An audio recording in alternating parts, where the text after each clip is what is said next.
Hello and welcome back to my channel and my 28-week pregnancy video.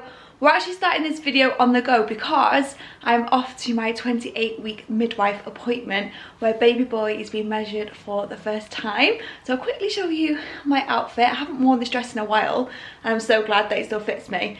I've literally just come up the stairs and I'm out of breath. So this will give you an insight into some of the symptoms that I've been feeling this week. Sorry the lighting isn't great because it's still the morning, but here is my bump so far. Feeling pretty bumpy, I'm not gonna lie. I have been a little bit hesitant to wear like floaty dresses like this because I feel like a bit of a tent. Like from the front it doesn't look too bad, as you can see. But yeah, I just kind of feel like from the side it looks a bit tenty. Like, this is just my opinion. So I'm used to wearing like more fitted dresses, but I thought I'd put this on today, nice and floaty and comfortable. And yeah, we're on our way to our midwife appointment. Also, I've had my hair cut. If I look a bit different, I've gone for a bob, like a long bob at the front, and then it's a bit shorter at the back. Changed my colour, so I'm feeling a lot fresher. Sneaky peek of maybe some nursery wallpaper there as well. But anyway, I'm gonna put my camera down, I'm gonna go to my appointment, and then I will tell you all about it when I get back. I am now back from my midwife appointment, and I'll start by telling you what happened during the appointment in case you know you've got one coming up and you're wondering what to expect. So first of all, she just started by asking me how I felt, and this week in terms of symptoms I have actually been really struggling. I've been feeling incredibly tired, having to have naps during the day but struggling to sleep at night despite feeling exhausted. Just not feeling myself, feeling quite like spaced out, quite emotional, quite low. And I've been experiencing some really uncomfortable abdominal pain, like where my bump has felt like it's stretched to the max. And this can be like first thing in the morning, feeling quite hard and having abdominal pain like lower down. So I told her that I've been experiencing this and that I just hadn't had a very good week. So she was like, right, let's just do all the normal 28-week checks and we'll come back to talk about this pain. So she took my blood to check for my iron and also my rhesus status. She then laid me down on the bed, listened to baby's heartbeat, which was fine. He was like kicking away and objecting as he always does. She said she thought maybe he had hiccups. So heartbeat was good, baby's movements was good. You know, I've mentioned a million times before that he's a very wriggly baby. So she was really happy with baby's heartbeat and movements. And then she measured my bump, which was on the 50th percentile. I will pop the picture here that I took of the graph. So baby is bang on average. He is growing as normal. He's not big, he's not small, he's just bang in the middle. So we did those and then she tested my urine and all those came back normal. So with me having a history of reoccurring UTIs and being on long-term antibiotics, we thought maybe the pain could be related to that, but my urine sample was normal, everything about it was normal. So she rang the triage, the emergency midwife unit, to just have a chat with someone to see whether they thought that maybe that I should come in to get checked. And they agreed that I should go in to get checked. Because of where the pain is, it's too high to be pelvic girdle pain, which they've told me I've had in the past. And I've been having physio, I've been doing Pilates, and I've been wearing a strap for my bump. But she said that this was too high to be pelvic girdle pain. So they just want to be sure and make sure that, you know, nothing's going on. And I'm really thankful. But the emergency triage unit is always packed. They've said that it's really full. I'm going to be waiting a long time. So I have made the decision to go this evening instead of going now at 11 AM. So yeah, that's what 28 weeks has been for me so far. I was completely fine at the weekend, woke up on Monday morning, and I just feel like my bump is like at capacity, and we've got a long way to go. Like we're not at capacity. He's only the 50th percentile, so it's not like he's a big baby and he's taking up loads of room in there. Once I've been to triage, I will pick up my camera and obviously update you. Hello, it is a few days later that I'm actually filming these clips. So the last you would have seen is I went to my midwife appointment, I came back and I was told that I needed to go to the maternity triage, and that is exactly where I went. As soon as I arrived, they checked me in and they took my blood pressure, they checked my temperature, they took some more blood, and they also took another urine sample test. And the bloods this time were to check for any infection markers, because obviously I've been having this abdominal pain. They then checked baby's heart rate using a Doppler and it was fine. And then I had something done that I've never had done before, and I was actually put on a monitor, and baby boy did not like being on the monitor. All it is like two little round discs like this. They put gel on it, they strap it up, and you just have to sit there. And they said it could take anything from like 15 minutes to an hour, and they basically just like track baby's heart rate.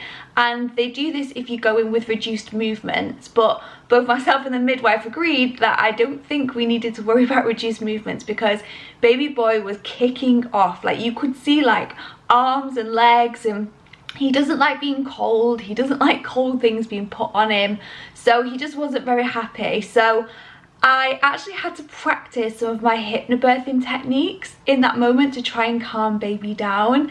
So my heart rate was fine, and I was laid on a bed and felt quite relaxed, and I wasn't worried about his movements, but he just wasn't happy. And I managed to get his heart rate down from like 174, 180 back down to like 155, which it was earlier in the day. So I managed to calm him, he settled, we got all the readings that we needed, and they agreed that we weren't concerned about baby's movements. So my urine sample was fine, my bloods came back fine, baby was fine, his heartbeat, and yeah, the monitoring of baby. So a doctor came to see me about the pain that I'd been experiencing. I showed her where it was, and as she started pressing down on where it was where baby was actually laid. So she pressed on his head at one point, and I was like, oof, you know, that's really sore. She pressed around and she said, I think baby's laid in a position that is maybe causing you some discomfort. So he's basically stretching me, he's pushing on those ligaments and those nerves, and you could see like my bump was a bit red, and especially after him fighting and rolling around and stuff, I was feeling particularly sore in that area. So they weren't too concerned about the pain that I was experiencing.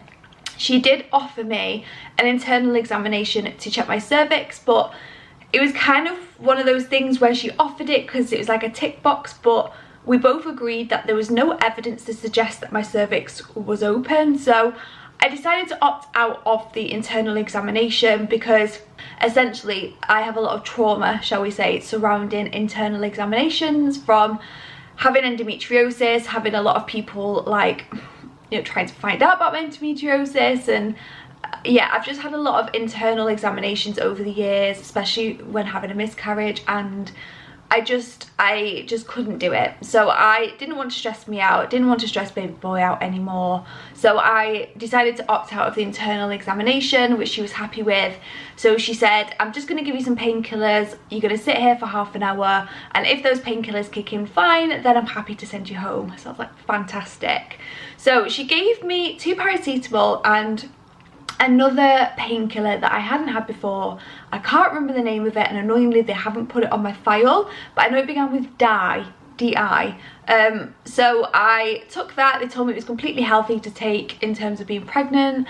I sat there for half an hour and the pain did subside, which is great because it doesn't tend to always do that with paracetamol. So they were happy for me to go home. I've never been so happy. I grabbed a packet of Maltesers on my way out and I headed home, and I was just honestly exhausted, white, and kind of hungry. I did take some snacks. I do advise, if you have to go to emergency triage centre, take snacks because you're going to be there for a while. And I got home, I had a shower, got into my pyjamas, got all comfy, had my dinner, and I started to feel quite unwell, but I couldn't quite pinpoint what it was. I felt like I was burning, but like my husband said, the colour drained out of my face. I felt really dizzy, like I was going to faint. I was at the time trying to walk up the stairs and only made it halfway. Then I thought I was going to be sick. So my husband managed to get me into bed with a bucket, and we just kind of laid there and waited to see whether it passed.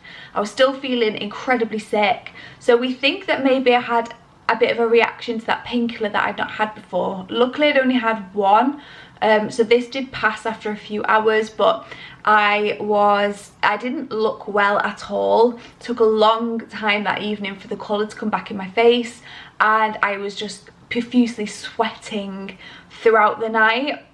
So I think it's fair to say that I didn't have a very good reaction to that medication. I was obviously so happy that baby was fine. He was happy, he was kicking. Obviously we had this pain, but yeah, it was a bit of a rough experience that didn't end quite as I expected, which is why it's taken me a little while to update you guys. So I'm fine now, baby's fine, he's wriggly as ever. My pain has been sort of coming and going.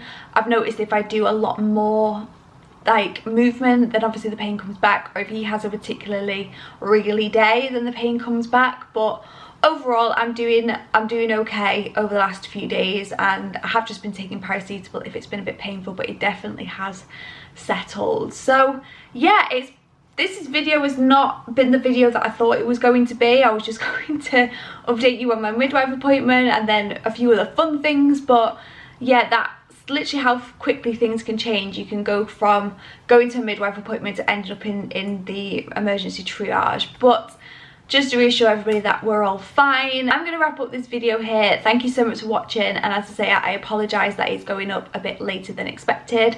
I actually hit 29 weeks yesterday, so don't forget to subscribe to see what happens during my 29th week. And I just can't believe that I'm approaching 30 weeks. I have been in like nesting mode, and we've done a lot of work this weekend trying to get our house ready, and I've been sorting this room out behind me, which is going to be the nursery, but it's sort of like my office dressing room, which is not going to be anymore. So as I say, hit that subscribe button. Don't forget to follow me over on Instagram for sort of like more like up-to-date updates, and I'll see you in my next video.